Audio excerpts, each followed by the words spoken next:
Le grand dialogue. Le grand dialogue de l'émission de débat du studio Tamani sur votre radio. Le grand dialogue. Deux principaux sujets au menu de ce forum de la presse, le rapport de l'ONU qui accuse certains responsables de la CMA et du Gacha d'être impliqués dans des actes de terrorisme et de trafic de migrants et de drogue. Également, l'élection présidentielle, les résultats qui sont contestés par l'opposition et les dates des élections législatives qui sont connues depuis mardi passé. Comme invité de ce grand dialogue, nous avons Makan Konaté de la radio IKFM, Bruno Segbedji de Mali Horizon et Paul Ben, journaliste indépendant au téléphone. Je suis Mohamedou Touré, mesdames et messieurs, bonsoir et bienvenue. Le grand dialogue. Nous allons commencer par le rapport de l'ONU qui accuse, comme je l'avais dit, certains responsables de la CMA et du Gacha. Écoutons d'abord ce reportage.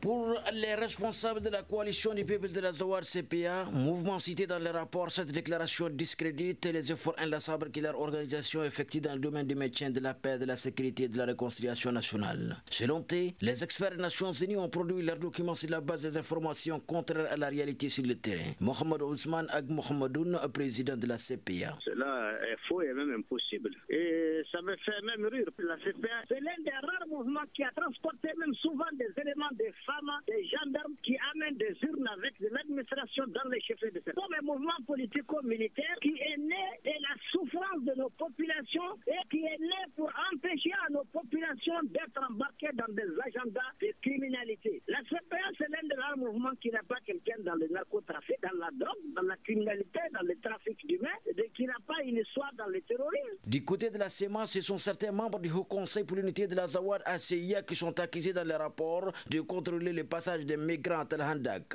localité de la région de Kidal, où selon les experts de l'ONU, ils détiennent des femmes et les exploitent sexuellement. Pour Mohamed Ould Mahmoud, porte-parole de la CEMA, l'ONU a produit un document amateur basé sur des inepties et des rumeurs. Ce qui est certain et qui reste constant, personne n'a jamais été impliqué dans quoi que ce soit par rapport à ces activités illicites. Donc vous rejetez catégoriquement ces accusations des Nations Unies? En bloc. Et d'abord, les questions de viol ne font pas partie de la culture de nomade. Religieusement, culturellement, socialement, on ne peut pas s'adonner à de telles activités. Le groupe armé Gacha, dont certains membres sont également cités par les rapports dans le trafic de drogue et de migrants, n'a pas souhaité réagir. Alors, Bruno Segbedji, vous venez d'écouter ce reportage. Que pensez-vous de cette situation? Bon, c'est un rapport d'un groupe d'experts de l'ONU qui accuse nommément certaines personnalités de ces mouvements armés comme commettant des actes terroristes, notamment des cas de transport de migrants, de trafic de drogue. Moi, je crois que c'est pas nouveau. C'est pas nouveau. On a toujours eu le problème de déceler la démarcation nette entre les mouvements armés signataires, c'est comme ça qu'on les désigne finalement, et les terroristes. Depuis le début de la crise, la cloison était plus ou moins floue entre ces groupes qui revendiquaient l'indépendance du Nord, ou bien ces mouvements qui revendiquaient le djihad, et des terroristes. Parce que c'est comme une matrice commune de départ, et puis finalement les gens se sont plus ou moins éloignés du terrorisme, parce que tout le monde sait que le terrorisme n'est accueilli devant aucune table sur le plan mondial. Donc, c'est pas nouveau. C'est vrai que dans le reportage, ceux qui sont interrogés, certains de ceux qui sont accusés ont réagi, ont démenti, ont rejeté en bloc ce rapport.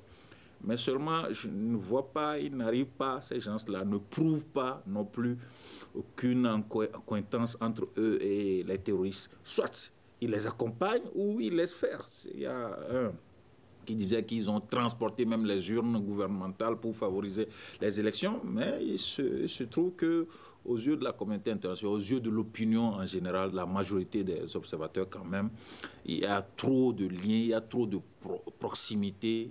Même la zone géographique opérationnelle, c'est toujours plus ou moins les mêmes, c'est toujours plus ou moins les cousins lointains, au point qu'il faut d'autres éléments pour nous prouver véritablement que ces gens-là ne sont pas au moins proches des actes terroristes, des actes de trafic de migrants et autres. D'accord. Alors, Makan Konaté, vous, qu'en pensez-vous? Oui, moi je m'intéresse plutôt à la méthodologie utilisée par le groupe des experts de l'ONU. Est-ce qu'ils sont allés sur le terrain? Est-ce qu'ils ont discuté avec les différents groupes armés? Comment ont-ils procédé? C'est la question que je me pose. Ou bien est-ce qu'ils sont restés quelque part pour téléphoner ou demander des informations? Comment ont-ils procédé? Parce que dans le rapport, on ne le dit pas. En tout cas, je n'ai pas eu accès à ce rapport, mais chaque fois que j'entends des commentaires là-dessus, on ne parle pas de la méthodologie utilisée. Deuxièmement, je dirais que c'est un ouf de soulagement pour les autorités maliennes qui ont été très longtemps accusées d'avoir mis du temps pour la mise en application des accords d'Alger. Très généralement, on disait que ce sont les autorités maliennes qui sont responsables de la lenteur observée dans la mise en application des accords. Or, ce rapport vient de prouver qu'il y a plusieurs mouvements armés qui sont à la base du blocage de la mise en œuvre de l'accord d'Alger. Et ça, c'est très important. Mais dans ce rapport, il est également dit que certains membres des forces armées maliennes protégeraient certains responsables de ces groupes armés. Et si tel est le cas, il faut sanctionner. Si tel est le cas, il faut sanctionner et aller vite dans la mise en application des accords d'Alger. S'il est vrai qu'il y a des forces armées maliennes, une partie, sinon quelques éléments qui sont impliqués dans cela, il faut sanctionner. Mais le ouf de soulagement, c'est que le Mali, c'est-à-dire la partie malienne, les autorités maliennes ne sont pas les seuls responsables de la lenteur, de la mise en œuvre de ces accords d'Alger-là. Ça, c'est important. Parce que dans un premier temps, on faisait croire que ce sont les autorités maliennes qui étaient lentes. D'accord. Mais vous-même, à travers vos constats, est-ce que vous pensez qu'il y a même un doute par rapport à cette liaison, à ce lien entre les groupes armés et ces terroristes? Les groupes armés et les terroristes. Les groupes armés signataires de l'accord pour la paix et la réconciliation et les terroristes. Sur le terrain, est-ce que vous voyez un lien entre eux? Vous savez, le Nord est vaste. Le Nord est compliqué. Vous avez parlé de trafic de drogue. Vous avez parlé, du moins concernant le rapport, vous avez parlé également de trafic d'êtres humains. Il y a plusieurs sortes de trafic et ça rapporte de l'argent, beaucoup d'argent. Donc, je ne dirais pas qu'il n'y a pas de lien. Il est fort possible qu'il y ait des liens, surtout que quand on sait qu'au finish, il y a de l'argent. Donc, une certaine collaboration entre mouvements armés et terroristes est possible. D'accord. Alors, Bruno Sekbedji, si c'est possible, à quoi peut-on s'attendre? Bon, on a comme l'impression que, avant d'arriver à ce point, Makan s'interrogeait tout de suite de la méthodologie utilisée pour le rapport, sans douter de la pertinence du rapport. On peut au moins avoir la présomption que, quand on parle de groupe d'experts des Nations Unies, c'est certainement des gens, à défaut d'être sur le terrain, qui ont certainement besoin des conseils, des analyses, des éléments de la MINUSMA, de Barkhane, qui, eux au moins, sont sur le terrain, ou bien ont des antennes sur le terrain. Ça, je voudrais faire observer ça. L'autre aspect, c'est que, à un moment donné, avec l'enlisement, les difficultés de mise en œuvre de l'accord, il est apparu comme si l'ONU veut véritablement creuser en profondeur pour savoir à quoi est lié tout cela. Parce que le gouvernement clame quand même sa volonté ferme d'aller à la mise en œuvre, mais il y a un certain nombre d'embûches. Donc, c'est à l'issue de cette problématique-là que l'ONU a pu découvrir entre guillemets, parce que moi je trouve que c'est pas nouveau. Maintenant, votre question, c'est à quoi peut-on s'attendre? il y a eu une forme d'impunité qu'on a notée. L'ONU a toujours brandi des sanctions. Il y a eu un régime de sanctions. Ce régime vient d'être prolongé. Mais la mise à exécution, le gel des avoirs, l'interdiction de voyage n'ont pas produit leur effet. Enfin, c'est plus ou moins des épées de Damoclès qu'on brandit, mais ça n'a jamais empêché les gens d'être à l'aise, les leaders, du moins ceux qui sont soupçonnés, ceux dont les noms sont mentionnés. Donc, il faut véritablement briser, aller au-delà de cette menace et sanctionner, que des gens sentent que s'ils ne mettent pas, s'ils constituent des obstacles à la mise en œuvre de cet accord, le seul outil pour aller à la paix, ils peuvent être sanctionnés. Et voici des sanctions qui tomberaient pour des uns et des autres dont les noms sont cités, dont l'ONU pourrait apporter des preuves plus subséquentes, comme Makan l'a dit. Il y a des preuves palpables comme quoi ils ont été impliqués dans tel ou tel acte de trafic de drogue, de terrorisme, de détournement de mineurs, etc. Là, quand on va sanctionner, je crois que ça pourrait produire son effet assez dissuasif. Donc, à quoi on peut s'attendre? C'est à ce que des sanctions tombent, véritablement.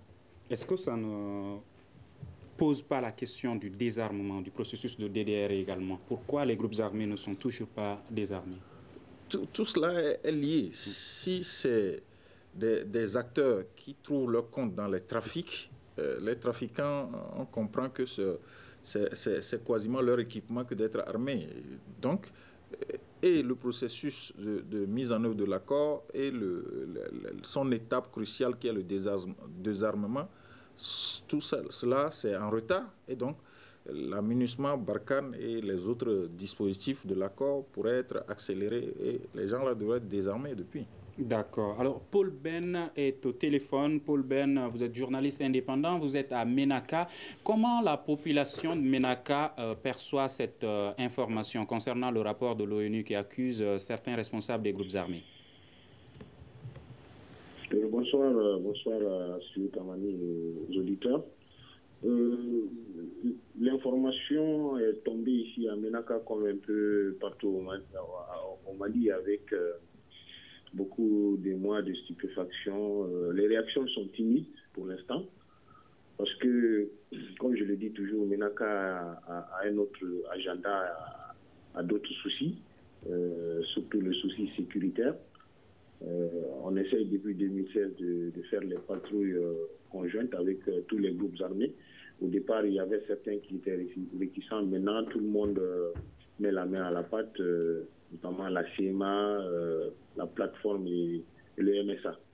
Bon, certains responsables qui sont cités dans le rapport sont de la région de Ménaka, ou certains groupes armés qui sont cités sont de la région de Ménaka. Et les gens sont un peu attentistes. On attend les réactions peut-être à vif. Pour le moment, je crois que c'est un autre groupe armé qui est basé un peu à Gao qui a réagi. Ici, chez nous, à Ménaka, les gens sont vraiment... Ça cause, ça échange, ça parle. Mais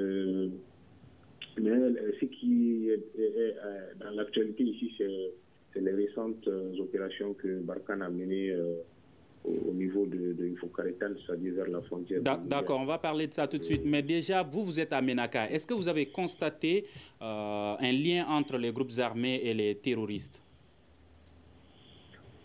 Bon, ce n'est pas quelque chose qu'on peut constater de visu, ce n'est pas quelque chose qu'on peut voir. En tant que connaisseur, en tant qu'observateur de la chose, on peut comprendre, on peut savoir, mais ce n'est pas quelque chose que vous pouvez voir de façon visible. Par exemple, on le dit dans l'expression populaire que, par exemple, la CMA a des liens avec les groupes terroristes. Mais ici, à Ménaka, vous ne pouvez pas le voir de façon nette, parce que la CMA, elle participe, par exemple, patrouille conjointe, c'est-à-dire avec la plateforme, le MSA et les FAMA. Au côté sud-ouest de la ville de Ménaka, il y a un checkpoint, et ce checkpoint est gardé par la CMA, la plateforme et le MSA. Quand il y a des sorties des délégations administratives à l'intérieur de la région, tous les groupes armés se donnent la main pour la sécurisation. L'élection présidentielle qui vient de se terminer a été sécurisée en grande partie par tous les groupes armés. Donc vous voyez un peu, à Ménaka, on ne peut pas clairement définir la chose comme peut-être c'est le cas à Kidal, où la CMA est vraiment visible avec certaines personnes qui ne sont pas vraiment fréquentables. D'accord, Makan Konaté. Alors, si ce rapport, si le contenu de ce rapport était exact, pourquoi c'est des experts des Nations Unies qui le disent et pas le gouvernement malien qui arrive à découvrir cette situation? Le gouvernement malien a fait un communiqué. Le gouvernement malien attend d'abord de recevoir le rapport, de l'analyser, avant de se prononcer là-dessus. Donc nous attendons à présent les propositions du gouvernement, sinon la réflexion faite par le gouvernement concernant ce rapport. Mais le gouvernement ne peut-il pas lui-même mener une enquête par rapport à cette situation? C'est bien possible. C'est bien possible que le gouvernement mène une enquête par rapport au rapport ou bien par rapport à cette situation, le lien entre les groupes armés et les terroristes et ça va être difficile. Pourquoi? Ça va être difficile parce que moi, dans mon analyse, je mets les deux dans un même panier. Terroristes, mouvement armé, je les mets dans un même panier. On ne sait pas qui est terroriste, qui ne l'est pas. Or, il semble que ces deux groupes travaillent ensemble. Donc, de terroristes, ils peuvent devenir un mouvement armé. Et de mouvement armé, ils peuvent devenir terroristes. Donc, ce sont les mêmes. Pour moi, ce sont des faiseurs de mal et il faut les mettre dans le même panier. Bruno, est-ce que vous pensez la même chose? Oui, d'abord, même si le gouvernement avait les moyens de faire des investigations et produire un tel rapport, ce rapport n'aurait pas le même poids, le même intérêt. Parce que le gouvernement, dans la situation, est considéré comme partie. Ne l'oublions pas. Dans l'accord, le gouvernement est partie, est une partie. Donc, ça perdrait tout de suite, enfin, le rapport qui serait gouvernemental souffrirait de manque d'indépendance. C'est le procès qu'on lui ferait tout de suite. En tout cas, que les personnes accusées éventuellement, si c'était le cas, c'est-à-dire les Mohamed Doum Diko, les groupes armés qui verraient le rapport gouvernemental accuser les uns et les autres de leur leadership comme étant impliqués dans des actes terroristes, ils diront c'est de bonne guerre parce que c'est une partie adverse, quand bien même ils sont dans le même cheminement pour la mise en œuvre de l'accord. Donc, il n'y a pas d'intérêt à ce que le gouvernement fasse cette investigation. De deux, le gouvernement n'a pas les moyens pour le faire. Ne l'oublions pas, tout le monde sait que notre gouvernement, aujourd'hui, n'a pas accès à certaines zones, quoi qu'on dise. Donc, comment il déploierait-il des enquêteurs et de quelle compétence, je ne doute pas, de quelle expertise, parce qu'on parle d'experts, de quelle expertise en moyens satellitaires, en investigation, mettre les gens sur écoute, etc., pour détecter les accointances, les liens éventuels. Donc le gouvernement ne devrait plus penser à aller sur ce chantier. Maintenant, moi je crois, c'est vrai, on n'a pas encore la réaction du gouvernement, mais je crois que le gouvernement devrait penser la même chose depuis, parce que on a toujours su que depuis le début de la crise, c'était un groupe, c'était pas à travers des attaques terroristes. C'est petit à petit que la revendication sécessionniste s'est mise en branle avec le MNLA et finalement certains se sont séparés en parlant de djihad, etc. Donc, je ne sais pas quel sera, je n'anticipe pas, mais je crois que le gouvernement verrait que l'ONU n'a fait que nous déculpabiliser, parce que le gouvernement trouve à travers ce rapport, voilà, moi j'ai la bonne foi de l'appliquer, voilà ce qui nous bloquait. D'accord. Alors, Paul Ben, est-ce que vous pensez comme Makan que les terroristes et les groupes armés sont les mêmes?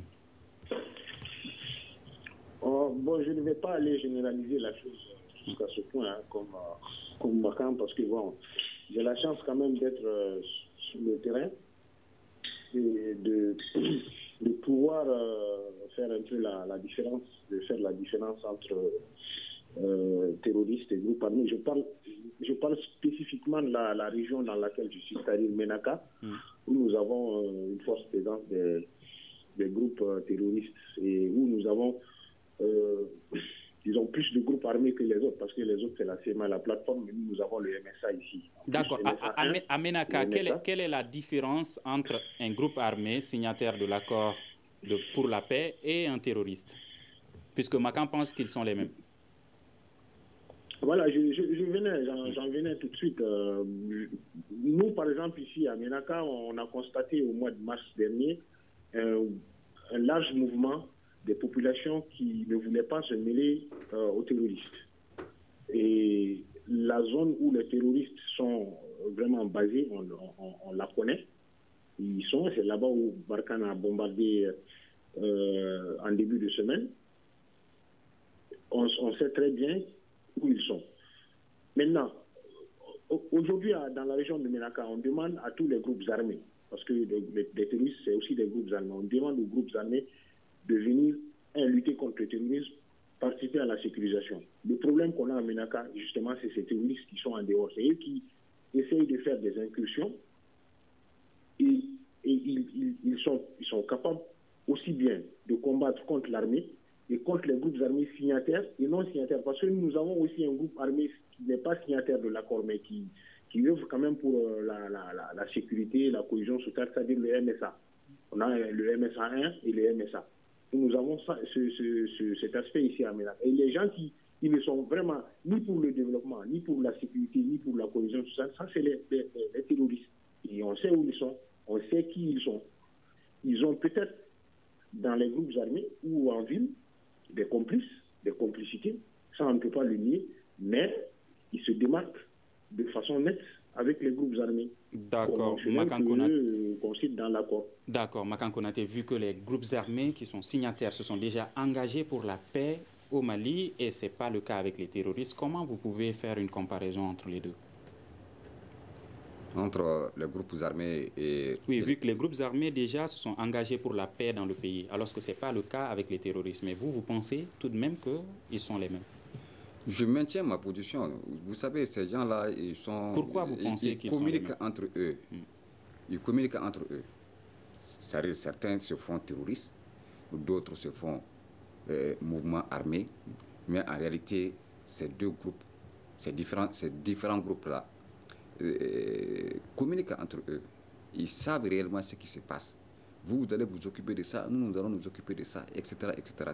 C'est-à-dire qu'il y a une complicité étroite entre ces deux groupes, entre les terroristes et les mouvements armés.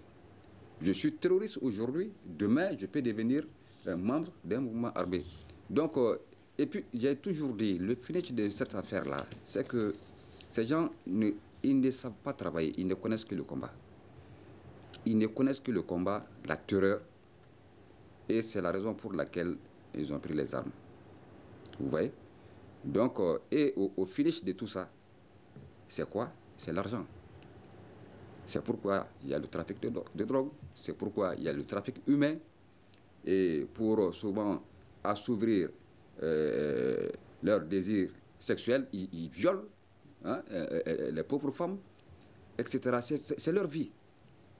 Ou bien ils vont trouver des bergers, ils prennent leurs animaux. C'est pas sérieux. D'accord. Donc tout ce qui se passe au nord aujourd'hui a une connotation financière. D'accord. Bruno Segbedji, le Conseil de sécurité de l'ONU a prolongé d'1 an le régime de sanctions au Mali. Vous pensez que ce régime de sanctions n'est pas celui qu'il nous faut? Alors quel type de sanctions faut-il, puisque vous pensez que limiter les voyages et autres, les déplacements n'est pas suffisant?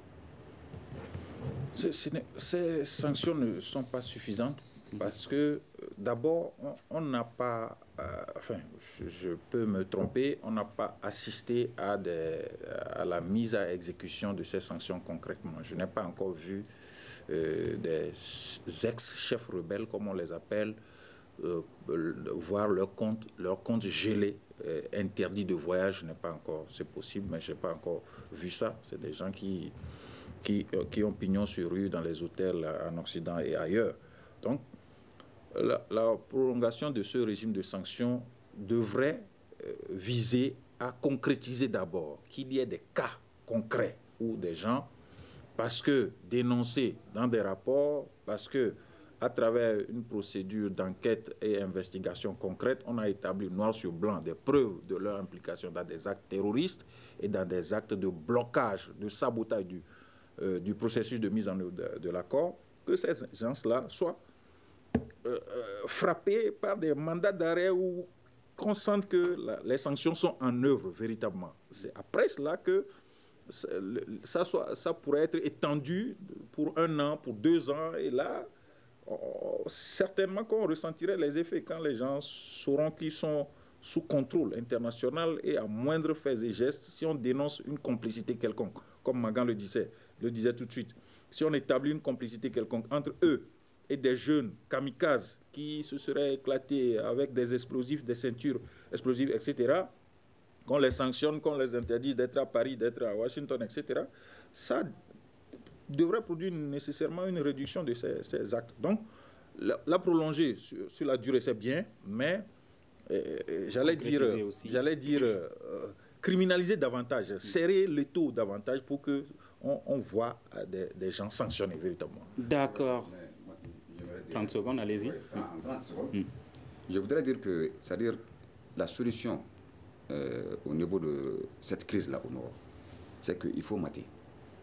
C'est la seule solution. Mater, c'est-à-dire il faut faire la guerre. Parce que ce qui vous tue à longueur de journée, il ne se passe pas une semaine sans que une grenade explose par là, sans qu'il y ait des attaques terroristes par-ci, par-là. Il faut aller droit. Donc vous pensez qu'un accord n'est pas la solution? Non. C'est-à-dire le gouvernement doit chercher les moyens de guerre, en collaboration avec la MINUSMA et Barkhane. Il faut mater et il faut dissoudre tous ces mouvements-là si vraiment on veut qu'il y ait une paix réelle au nord du Mali. D'accord, nous allons aborder le deuxième sujet de ce forum de la presse. Il s'agit bien sûr des élections, contestation des résultats définitifs proclamés par la Cour constitutionnelle du côté de l'opposition. Au même moment, les dates des législatives sont annoncées. On va écouter ce reportage d'abord. 3 mois après les élections présidentielles, les Maliens seront de nouveau aux urnes le 28 octobre prochain pour élire les députés. L'annonce a été faite ce mardi par le Conseil des ministres alors que des mouvements de contestation des résultats de la présidentielle se poursuivent. Ces résultats ont donné vainqueur le président sortant Ibrahim Boubacar Keïta. Pour la majorité présidentielle, ces législatives sont bien tenables. Mamadou Kamara, membre de la coalition Ensemble pour le Mali. Je pense que ces élections sont tenables dans la mesure où nous venons d'organiser une élection présidentielle qui s'est déroulée dans de bonnes conditions. Je pense que la machine électorale a été éprouvée. Les différents acteurs qui organisent les élections, à savoir la CENI, la DGE, le ministère de l'administration territoriale et les partis politiques qui sont des parties prenantes, ont eu l'occasion de se rôder sur le terrain et donc aucun problème pour la tenue de ces élections. Ce n'est pas l'opposition qui conteste les résultats. Il y a un candidat qui conteste les résultats. L'ensemble des candidats, la grande majorité des candidats ira à l'élection. Et je pense que ceux qui refusent les résultats de la présidentielle ont aussi tout intérêt à le faire. L'annonce des dates pour les législatives n'est pas rassurante selon certains observateurs. Pour le sociologue Ali Toungara, le gouvernement devrait s'employer à calmer les esprits. Je crois que fixer des dates pour les élections législatives ne rassure pas. Le Mali ne se résume pas à un système. Nous devons tenir compte des sensibilités aujourd'hui, lesquelles sensibilités font que les esprits sont inquiets. Et les inquiétudes sont également légitimes. Donc il me paraît quand même imprudent, il me paraît à la limite insensé de procéder à la fixation des dates des élections législatives dans un climat aussi suspicieux. L'élection présidentielle n'avait pas pu se tenir dans plusieurs localités du pays à cause de l'insécurité. Les législatives seront-elles confrontées au même problème? Les dates annoncées seront-elles maintenues? Les partis contestataires vont-elles y participer? Des questions qui restent pour le moment sans réponse. Beaucoup de questions. Alors, cette question à vous, Makan Konaté. Le 4 septembre, 2 investitures qui sont annoncées, les résultats qui sont contestés. Que pensez-vous de cette situation? Moi, ça me fait rire. Je suis légaliste. Je suis légaliste, vous savez, après les événements de mars 91, où nous étions au niveau de l'association des élèves étudiants du Mali, nous avons participé à la conférence nationale. Cette conférence nationale a apporté des modifications qui ont été appréciées par l'ensemble des acteurs politiques. Et tous sont sortis pour dire que vraiment, nous avons une constitution qui a pris en compte nos préoccupations. ATT a été élu avec cette constitution. Et Alpha Oumar Konaré a été élu avec cette constitution. Ibeka a été élu pendant son premier mandat avec cette constitution, qui dit que c'est la Cour constitutionnelle qui proclame les résultats officiels. Et ce travail a été fait par des hommes et des femmes, 9 sages reconnus, qui ont proclamé ces résultats-là. Et ils ont proclamé le président Ibeka vainqueur. Mais je ne comprends pas pourquoi aller à l'encontre maintenant d'une décision rendue par une Cour constitutionnelle du Mali. Pourquoi, Bruno? Bon, j'observe d'abord que vous aviez dit 2 investitures prévues le 4 septembre. Selon le niveau d'information où moi je suis, il n'y a pas 2 investitures prévues. Je peux me tromper. L'opposition a quand même annoncé que leur candidat sera investi aussi le 4. Est-ce que c'est des voix officielles? Bon, le problème n'est pas là. Moi, je crois avoir entendu des jeunes militants sympathisants de l'opposition le dire. Mais je crois, en journaliste, nous ne devons pas prendre ça comme voix officielle. Le chef de file, le principal contestataire, a eu l'occasion d'être face à la presse. Je ne l'ai jamais entendu dire qu'il y a une cérémonie d'investiture pour être président de la République de Soumaïla Cissé le 4 septembre. Mais certains de ses porte-paroles l'ont annoncé. OK. Maintenant, pour rebondir un peu à la contestation, il y a ce qu'on appelle le juridisme, c'est effectivement une décision sans appel, c'est-à-dire les résultats définitifs de la Cour constitutionnelle. Mais sur le terrain politique, après le droit, il y a la voie politique. Donc, moi, je ne crois pas qu'on puisse dénier aux gens la capacité ou le droit de contester. En plus du fait que le texte, le dispositif électoral dit que c'est la Cour constitutionnelle rend son arrêt et puis c'est définitif, il n'y a pas d'appel, les gens peuvent contester. Maintenant, est-ce que c'est dans le cadre républicain, est-ce qu'il y a eu casse, est-ce qu'il y a... les marches aussi sont prévues par la même constitution qui prévoit la Cour constitutionnelle. C'est-à-dire que dans la constitution malienne, il est dit que lorsque le citoyen n'est pas d'accord, il peut manifester, le droit de manifester. Maintenant, ce à quoi ça devrait aboutir, c'est la solution politique. Il y a le droit, mais la solution politique. Ça peut être quoi? Ça peut être... tout le monde a senti que le chef de l'État, le président réélu, a dit « je tends la main ». Il ne devrait pas tendre la main si nous nous en tenons au juridisme pur. Il ne devrait pas tendre la main à celui qui... Donc, s'il tend la main, je crois qu'il doit y avoir des actes d'accompagnement de cette main tendue pour qu'il y ait la calmie, pour qu'il y ait la paix sociale. Et comme je le dis, je persiste ici, je ne crois pas qu'il y aurait investiture de Soumaïla Cissé comme président de la République. C'est peut-être un bluff. Moi, en tout cas, j'ai approché certains de ses principaux lieutenants qui disent que ce n'est pas au programme. Ça se dit, la rumeur publique. C'est peut-être aussi un moyen de pression à ce que des procédures politiques soient mises en œuvre et puis un gouvernement peut-être d'union ou bien de partage ou bien de consensus pour que la tension baisse, pour qu'il y ait la paix sociale. D'accord. Paul Ben, au nord du pays, qu'avez-vous observé concernant ces contestations? Bon, au nord du pays, vous savez, la dernière fois où la marche a été organisée, j'ai vu les images de Gao, de Tombouctou, d'un peu partout au Mali, de Bamako. Logiquement, ici à Ménaka, il n'y a pas eu de marche parce que la veille, on a été informé que l'URD voulait projeter une marche.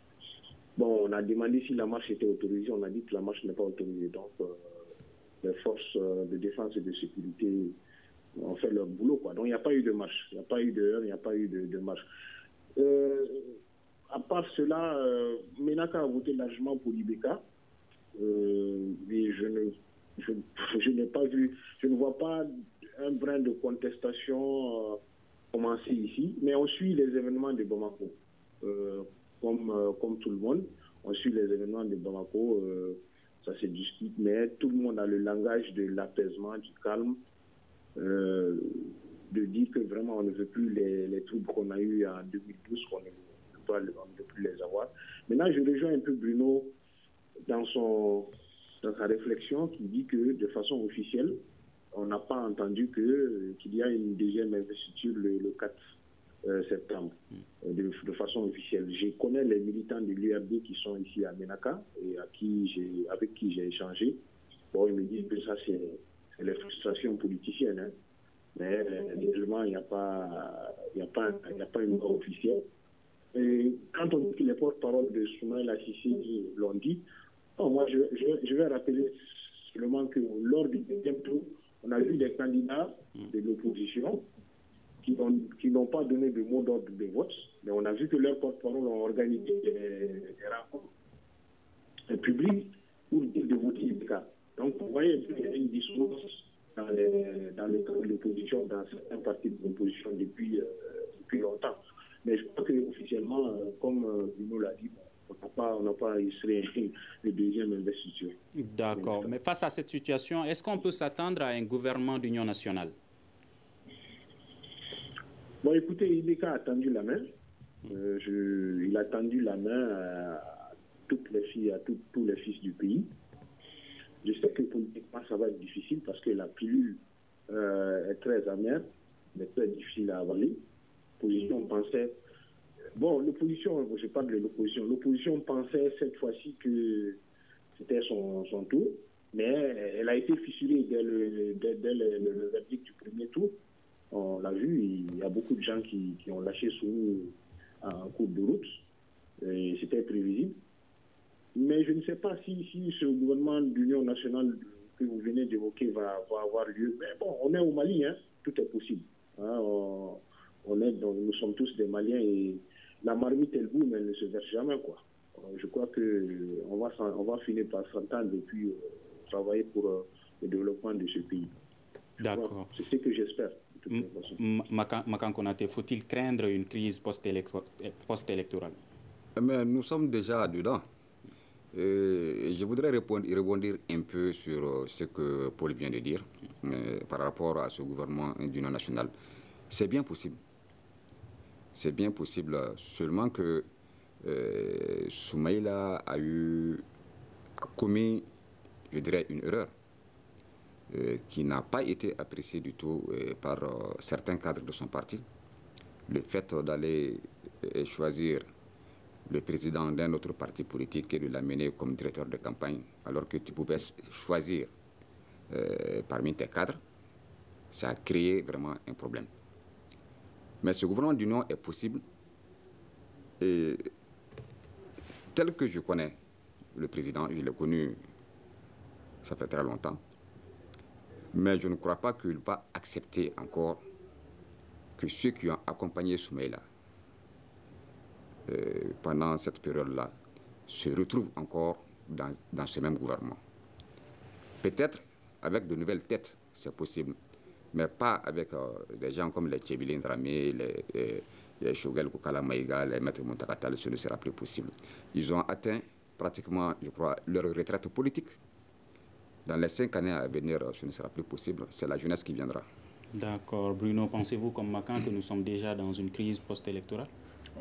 Nous sommes dans une crise post-électorale. Moi, je suis tenté même de dire que c'est une crise post-électorale qui tend à s'aggraver. En tout cas, que Dieu nous préserve de cela. Quand il y a des séries de marches, demain, encore, il y a une marche qui est prévue. Quand il y a des séries de marches, et les éléments qui semblent exacerber un peu la chose, c'est ces derniers enlèvements, entre guillemets, ou bien arrestations. Ça dépendra de comment on apprécie la chose, de Paul Ismaël Boro, de Moussa Kimbiri. Dans cette foulée-là, il y a une forme de cafouillage. On ne va pas rentrer dans cela, mais il y a une crise post-électorale. Et je crois que pour bien appréhender la chose, en 2013, juste après les élections, tout le monde a souri dans ce pays-là, quand on a vu le geste qui a circulé sur tous les écrans du monde. Le vaincu a lancé le vainqueur pour le féliciter. Du fait qu'on n'a pas observé ça cette année, du fait que cela est suivi de 3 marches déjà, ou bien de 2 marches, la 3e demain, et qu'il y a des dénonciations. Il y a un intervenant dans votre élément de reportage qui disait que ce n'est pas l'opposition qui conteste. Je suis désolé, c'est l'opposition au sens large. Ou, je ne sais pas comment on peut interpréter l'opposition. Au premier tour, les résultats étaient déjà contestés. Il y a eu des leaders qui ne marchent pas aujourd'hui, qui ont dit c'est de la haute couture, c'est des notes qui nous ont été attribuées au lieu de nos résultats. Ils étaient nombreux. Il y avait 16-17 qui étaient sortis en conférence de presse. Donc il y a une crise. Et je crois que, comme le président de la République réélu le dit souvent, aucun sacrifice n'est de trop quand il s'agit du Mali. Je crois qu'il aura à cœur vraiment de pacifier le pays. Sinon, son mandat serait plombé. Si chaque samedi, des gens doivent être dans la rue. Et dans quel contexte les législatives on annonce les dates des législatives. Ça aurait été même mieux si la crise, il y avait eu des tentatives de juguler, de baisser la tension avant l'annonce de ces dates. Est-ce qu'on veut un boycott des contestataires? Et si on boycotte, est-ce que cela permet de sortir de la crise ou bien ça va l'enfoncer? Voilà des interrogations. Je crois que le chef de l'État, garant de l'unité nationale et autres là, ne va économiser aucun sacrifice pour sortir le pays de cette impasse. Le pays était en crise déjà, crise sécuritaire, on n'a pas besoin de ça. Et je crois que aucune formule ne sera à évacuer, hein. Même si c'est un gouvernement d'union qui ne dit pas son nom. Dans tous les cas, s'il y a des mécontents, pourquoi a-t-il tendu la main? S'il y a des mécontents, on saura comment les recevoir, les calmer par des formules politiques. Les palais de présidence peuvent avoir beaucoup de secrets que nous n'avons pas. D'accord. Paul Ben, est-ce que vous pensez que les législatives peuvent se tenir dans ces conditions? Bon, bien sûr. Les législatives, c'est une autre paire de manches. Hein. C'est pas comme la présidentielle, c'est une grosse marmite où tout le monde se retrouve et puis il y a un gagnant. Les législatives, ça, c'est vraiment... c'est un cran au niveau du local. C'est-à-dire, c'est un peu le Mali profond. Ça se gère vraiment... à chacun son coin, quoi. Ce n'est pas comme la présidentielle. Mais comme Bruno le dit, comme tout le monde le souhaite, franchement, qu'on en finisse avec ce bras de fer qu'il y a autour des résultats de la présidentielle. Mais moi, je crois que les législatives vont avoir lieu. J'ai vu certaines personnes s'émouvoir quand le ministère de l'administration territoriale était... Oui, les législatives auront lieu, mais dans quelles conditions? Dans les mêmes conditions que la présidentielle a eu lieu. C'est-à-dire, on a un contexte sécuritaire qui n'est pas très bien. Il faut faire attention.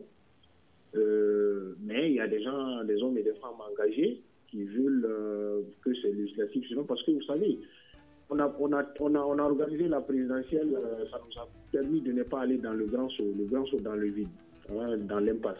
Je crois que les législatives doivent suivre pour que la machine continue. D'accord. Makan Konaté, est-ce que vous pensez, comme Paul Ben, que les législatives pourront bien se tenir? Mais pourquoi pas? Je crois qu'il faut que les instruments de travail soient mis en place. Premièrement, il faut que le président soit investi. Après l'investiture du président, c'est les députés. Après les députés, les maires. Donc forcément, il faut aller vers ça et il faut aller très vite. D'accord. Est-ce que vous partagez cet avis en 30 secondes? J'observe quand même qu'il n'y a aucune urgence particulière. Au cas où les acteurs politiques constatent qu'il y a crise, d'abord. C'est nous, en tant que journalistes, qui notons qu'il y a crise.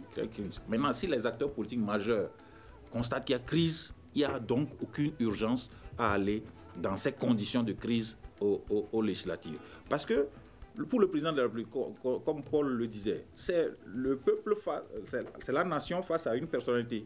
Mais il y a des circonscriptions électorales où on ne pourra pas voter. C'est 500 bureaux de vote à peu près n'ont pas pu ouvrir leur bureau de vote à des centres de vote.